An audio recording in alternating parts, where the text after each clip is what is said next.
Sky, what are we going to cook today? Crab and shrimp. Are you excited? Yes. Let's cook. Yeah.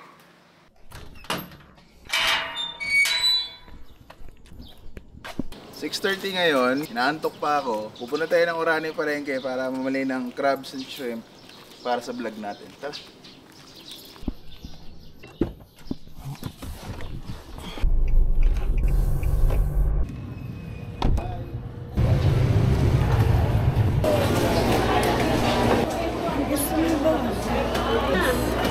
Yan ha, sobra ka pa. Thank you, te. Sige, sama mo siya. Thank you. Thank you, sir.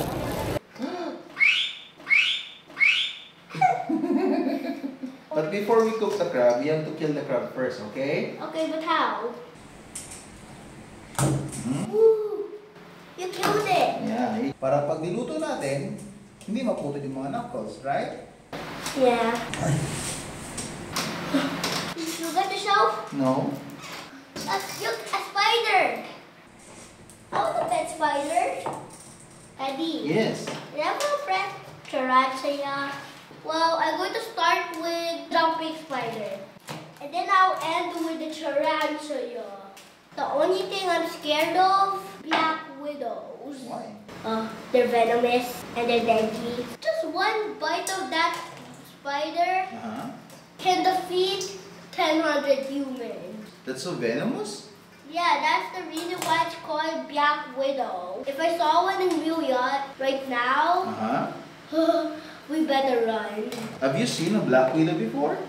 Only in the videos. Only in the video. You know, black widows are very, very, very, very, very, very dangerous. We already killed the crabs. What should we do now? Let's cook it. We boil it? Yeah, we boil it. This one? Yeah. Okay. Look. Okay. That's it. Give me this one. Give me this one. Give me this one. Okay. That one? No, just like that. Carefully. Very good. You can do it. Yes, very good. Okay. I'm gonna put the big one, okay? Okay, with your bare hands? Yes. It's okay. Really? Yeah, and this one too. Yeah, and then we have to cover it and wait for...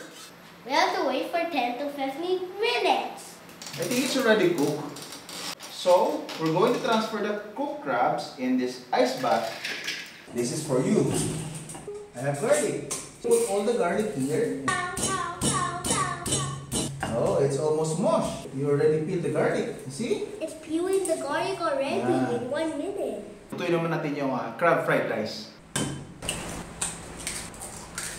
So, nagbasag ako ng 4 na itlog para sa crab fried rice natin.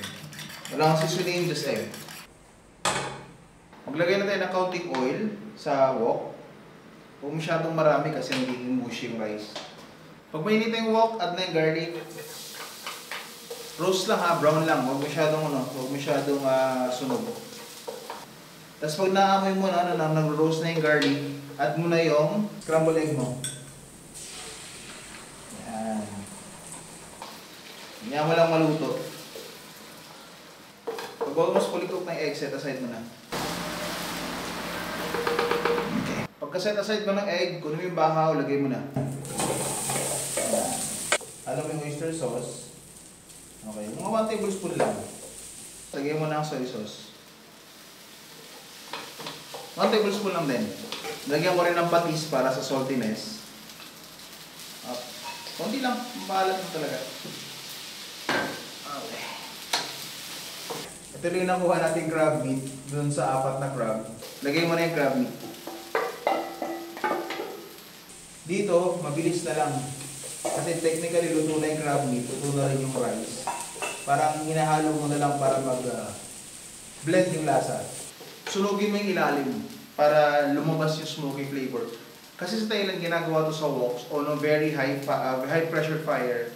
Mabilis lang, tapos malalasahan mo yung smokiness kasi yung rice talaga nasusunog yung ilalim. Pero hindi siya totally burn. Malalasahan mo lang yung lakas ng apoy doon sa kanin. Tapos lagay ko ng egg.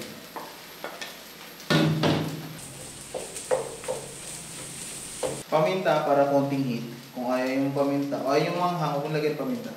Pero para sa akin, gusto ko yung fried rice kung may konting heat. Ngayon, gawa tayo ng sausawan nila. Tinatawag na prik nampla. Natutunan ko to nung nasa Thailand ako.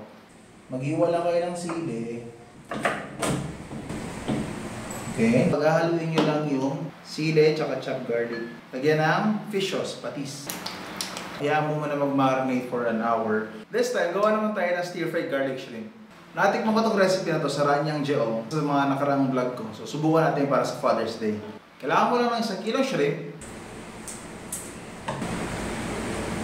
Gawa naman tayo ng shrimp sauce para sa stir-fried garlic shrimp natin. Usually, ang recipe ko dito, 2-1-1. So, combine mo lang 2 tablespoon na oyster sauce. Yan, 1, 2. 1 tablespoon ng patis. Yan. Asukal. Mix mo lang hanggang ma-dissolve. 1 tablespoon ng shrimp paste. Kuha ka ng mortal and pestle. Ginagamit ko sa cilantro, dulo lang. Hinahalo ko siya sa mortar and pestle ko. Stir-fried garlic shrimp, so dapat marami siyang garlic. Pound mo lang hanggang maging paste sila. Nagawa na natin yung sauce, nagawa na natin yung herbs, tapos lutuin natin yung shrimp. Siguraduhin mo coated lahat. Pag mainit na yung wok nyo, lagay nyo na yung shrimp nyo.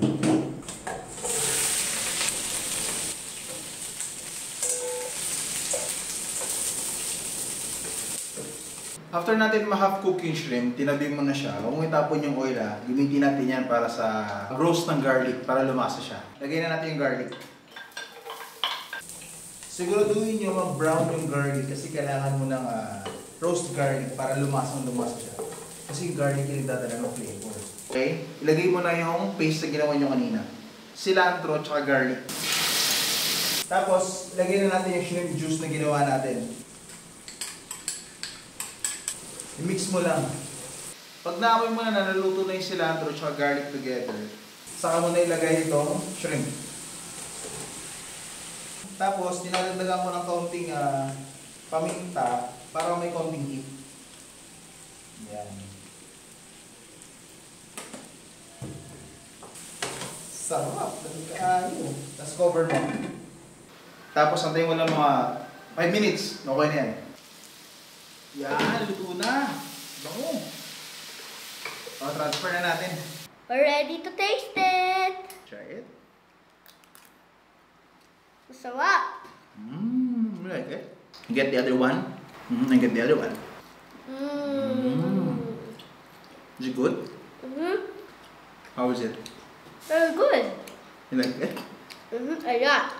Okay, I'm gonna try to dip it, okay? This is a little bit spicy, so Daddy, try it. My God, this is really good. I love this. Happy Happy Father's Day!